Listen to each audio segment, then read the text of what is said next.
Ketika AHY mengklaim bahwa masa kejayaan Indonesia ada di pemerintahan SBY, ketika SBY menjadi presiden, beberapa hari setelahnya atau beberapa minggu setelahnya muncul berita bahwa Indonesia menjadi tuan rumah G20.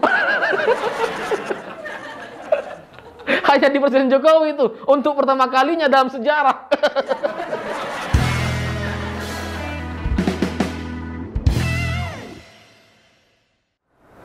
Selamat malam para mantan, selamat malam untuk semua mantan-mantan kalian yang selalu berbicara soal kejayaan di masa lalunya. Yang selalu bilang, dulu aku begini, dulu aku begitu. Namanya juga mantan gitu ya. Tapi kondisi semacam itu bagi saya jadi mirip sekali seperti AHY hari ini. Karena kalau kita perhatikan pidato-pidato AHY dari tahun 2018 sampai 2021 kemarin, itu dia selalu menyelipkan narasi yang sama, bahwa dia meyakini dan mengatakan bahwa masa kejayaan Indonesia itu ada di tangan Presiden SBY. Pertanyaan saya sederhana gitu. Kok bisa sebegitu pedenya? Percaya diri banget gitu. Padahal yang dia hadapi itu Presiden Jokowi. Secara kasat mata sebenarnya nggak ada satupun prestasi yang bisa dibandingkan gitu. Jauh bedanya. Kayak langit sama sumur. Sumur Lapindo pula gitu. Dalam banget. Nah, AHY selalu mengklaim bahwa kejayaan Indonesia berada di zaman Presiden SBY katanya. Lalu dia mengatakan bahwa ketika SBY menjadi presiden, Indonesia dihormati oleh dunia, disegani oleh dunia. Ya kok nggak malu gitu, karena kan sejarahnya data-data dan berita-berita itu masih ada. Bagaimana SBY disadap oleh Australia, bagaimana SBY bisa ditekan dan harus membebaskan seorang gembong narkoba bernama Corby.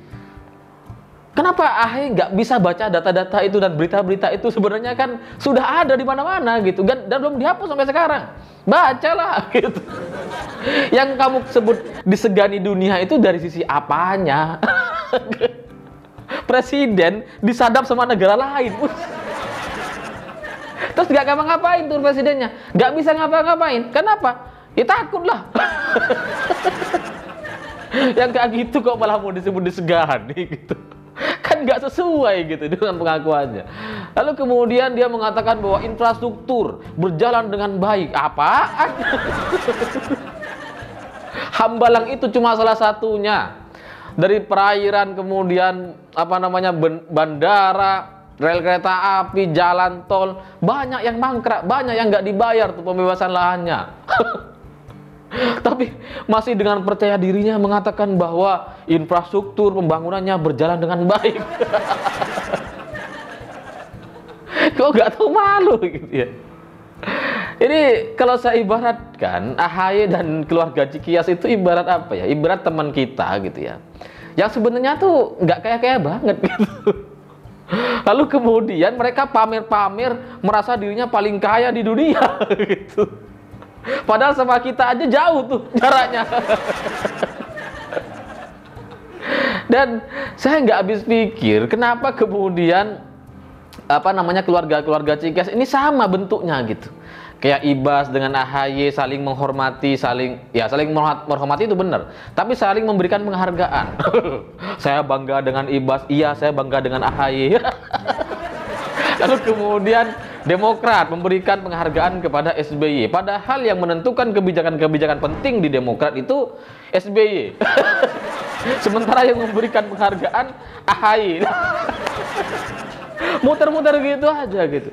Tapi itu semakin membuktikan, semakin menegaskan perbedaan jelas antara SBY dengan Pak Jokowi gitu. Kalau Pak SBY itu pernah tuh Pak SBY keliling ke daerah-daerah lalu dia bilang bahwa ada banyak masyarakat menginginkan saya maju sebagai presiden lagi. Itu SBY langsung loh yang bilang, bukan rakyatnya gitu. Lalu kemudian ada Ibas. Ibas mengatakan, iya saya menemukan banyak orang meminta agar SBY maju lagi sebagai presiden. Katanya, I want SBY back lah. Itu rakyat yang mana tuh kalau pakai bahasa Inggris itu? Kalau rakyat kita, orang-orang biasa itu kan ya pakai bahasa Indonesia lah sehari-harinya gitu ya. I want SBY back ini apa maksudnya? Dan kalau Pak Jokowi itu beda lagi gitu. Pak Jokowi itu nggak pernah mengklaim bahwa rakyat menginginkan saya untuk maju sebagai presiden dan seterusnya. Nggak ada gitu. Nggak pernah Pak Jokowi bilang kayak gitu. Ya cuma SBY ini dengan percaya dirinya mengatakan itu. Kenapa? Ya karena memang nggak ada lagi yang mau menghargai dia, nggak ada lagi yang mau mengakui dia. Gitu. Jadi pengakuan itu harus dia sampaikan secara langsung.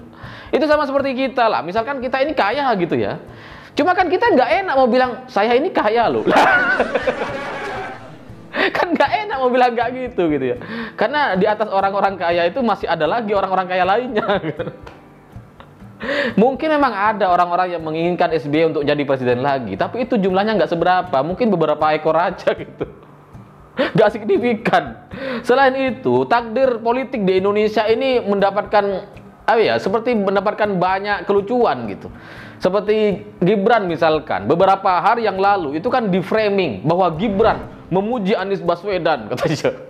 Itu framing media. Tapi setelah itu kenyataan mengatakan bahwa Presiden Jokowi meresmikan rusun. Ini dikerjakan oleh pemerintah pusat lalu dihibahkan kepada Pemprov DKI, kata Pak Jokowi. Bahasa lainnya adalah Pak Jokowi kan mau bilang bahwa Pemprov DKI ini nggak bisa kerja, gubernurnya nggak mau bikin rusun, makanya saya kerjakan sendiri nih. Bahasa lainnya kan kayak gitu. Lucu. Nah ini AHY juga sama. Ketika AHY mengklaim bahwa masa kejayaan Indonesia ada di pemerintahan SBY, ketika SBY menjadi presiden, beberapa hari setelahnya atau beberapa minggu setelahnya muncul berita bahwa Indonesia menjadi tuan rumah G20. Hanya di Presiden Jokowi itu untuk pertama kalinya dalam sejarah. Hebat gitu ya. Jadi ketika dia mengklaim masa kejayaan dan bla bla bla, ternyata dunia justru mengakui Pak Jokowi. Ya ini sesuai dengan judul gitu ya. Bahwa SBY itu diakui oleh anaknya, sementara Pak Jokowi diakui oleh negara-negara maju di dunia. Ya gimana gitu. Mungkin orang-orang Demokrat, orang-orang oposisi akan mengatakan, G20 itu biasa aja, ini kan giliran kata. Setiap negara mendapatkan hak untuk menjadi tuan rumah, mendapatkan giliran. Ya mungkin benar gitu. Tapi kan selalu ada pertimbangan lain. Pertimbangannya adalah selalu soal kesiapan. Kalau Indonesia dianggap tidak siap, ya nggak akan jadi tuan rumah kan. Itu faktanya gitu. Itulah kenapa kemudian baru jadi tuan rumah tahun ini, tahun depan maksudnya 2022. Nah, ketika SBY memimpin menjadi presiden Indonesia yang dianggap menjadi masa kejayaan Indonesia, itu kan nggak dipercayai, nggak dapat giliran. Artinya apa? Waktu itu Indonesia belum siap, sekarang aja siapnya gitu. Jadi kalau kemudian mau dibilang masa kejayaan Indonesia ada di pemerintahan SBY, ya ini sekarang sudah terbantahkan gitu. Justru dunia mengakui Presiden Jokowi. Tadi kalau kemudian orang mengatakan G20 ini agak penting lah, cuma itu pertemuan-pertemuan biasa, ya nggak ada gunanya dan bla bla bla gitu, cuma format normatif dan seterusnya. Bagi saya itu juga lucu gitu pernyataan-pernyataan semacam itu. Karena apa? Karena jangankan G20 ini kan kelompok negara maju di dunia, paling maju di dunia gitu, 20 negara. Nah, jangankan 20 negara yang pemimpinnya atau menteri-menterinya atau pejabat-pejabatnya mau datang ke Indonesia, berkunjung ke Indonesia karena Indonesia menjadi tuan rumah mengadakan pertemuan gitu. Jangankan pemimpin negara maju di dunia, bukankah Formula E yang cuma belasan atlet di dunia gitu, itu begitu diperjuangkan oleh Anies Baswedan, begitu menggebu-gebu dan diagung-agungkan, dibangga-banggakan, sampai bayar triliunan rupiah gara-gara ini gitu. Nah Indonesia jadi forum G20 bukan keluar uang, malah dapat duit banyak nantinya gitu. Ya gimana, minimal hotel kita dapat, kemudian jasa antar jemput, Gojek dan seterusnya pasti ada, konsumsi makanan, pariwisata, kuliner, pasti kita dapat semuanya gitu. Pasti akan ada uang yang di-spend di sini, disalurkan gitu oleh para pemimpin dunia itu kan, dengan beberapa staf-stafnya itu. Kan banyak datangnya gitu. Nah, dalam setahun 2022 mendatang itu ada 150 pertemuan. Itu minimal dari sisi konsumsi udah bisa kebaca tuh berapa ratus miliar itu yang bisa kita dapatkan gitu ya. Dari hotelnya, cateringnya, penjagaannya, antar jemputnya, sewa mobilnya, banyak gitu. Banyak. Jangankan forum G20. MotoGP aja yang cuma 15 atlet pebalap gitu. Itu kan begitu besar dampak ekonominya dan kita kejar gitu. Kita perjuangkan untuk bisa digelar di Indonesia. Nah, ini G20. Bukan cuma atlet ini, pemimpin negara maju di dunia. 20 yang terbaik gitu. Akan datang ke Indonesia menjadi tuan rumah di sini dan kita akan menyelenggarakan forumnya. Dan keunikan dari G20 ini, nantinya kita sebagai negara Indonesia bisa mempromosikan apa yang ada di negara kita. Ya iyalah gitu, kita punya Omnibus Law yang sudah diketok palu dan sudah disahkan, itu kita bisa promosikan tuh. Nanti negara-negara lain tuh bisa melihat, oh kita bisa investasi di sini dan seterusnya gitu ya. Itu bagus. Jadi kalau kemudian ada orang meremehkan pertemuan ini dan dianggap sebagai pertemuan yang biasa aja, yang tidak menguntungkan, yang dianggap ini masih pandemi dan seterusnya, Anda itu nggak visioner. Pandemi Indonesia ini di dunia ini akan berakhir akhir tahun ini kok gitu. Kenapa? Apa indikasinya?